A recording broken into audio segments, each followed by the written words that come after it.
Entre les mains du Père, l'Esprit est en train d'être instruit, d'être formé. Et l'un des objectifs de cette formation spirituelle est cette conquête de l'âme. Une personne vraiment spirituelle n'est pas une personne en qui l'âme a l'avantage, mais qui, ayant une âme réellement, une âme a celle-ci en main. Voilà une personne spirituelle. Voilà ce que Dieu désire. Nous devons nous souvenir que l'âme a la marque distinctive de notre humanité.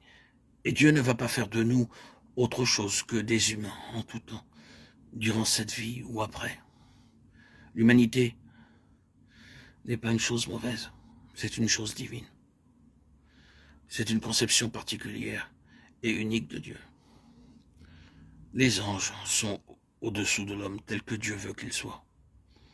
En effet, ce n'est pas à des anges que Dieu a soumis le monde à venir dont nous parlons. Oh, quelqu'un a rendu quelque part ce témoignage. Qu'est-ce que l'homme pour que tu te souviennes de lui? Tu as mis toutes choses sous ses pieds. Hébreux 2, 5, 6. L'homme est une conception particulièrement noble de Dieu. Non pas tel qu'il est, mais tel qu'il sera, et tel que Christ est. L'homme Christ Jésus, 1 Timothée 2, 6.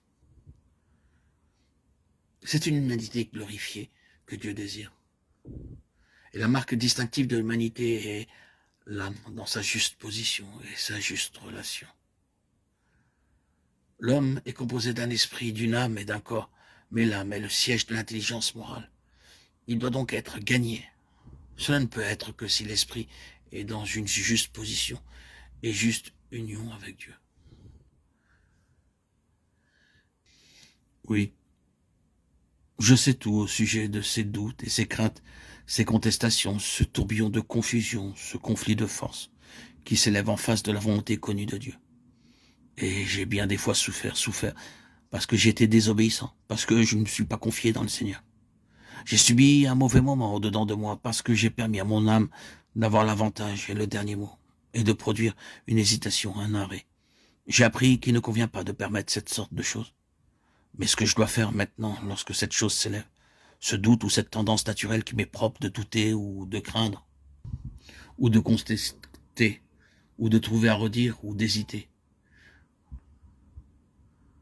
c'est de dire à mon âme, non, je continue avec Dieu, et tu dois venir avec moi. C'est là une position à laquelle nous parvenons après un temps de marche avec Dieu. Nous parvenons là où nous commençons à avoir un peu de connaissance au sujet de notre propre âme.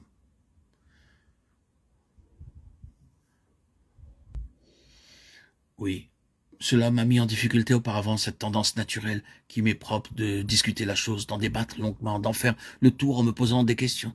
Cela n'amène simplement nulle part. La pensée de Dieu à ce sujet est celle-ci. Bien qu'il y ait tous les arguments contraires, étant donné que je sais que cela est la pensée de Dieu, eh bien, les arguments pour l'instant doivent s'en aller par-dessus bas. Et je dois continuer avec Dieu. Point final. C'est là la seule issue.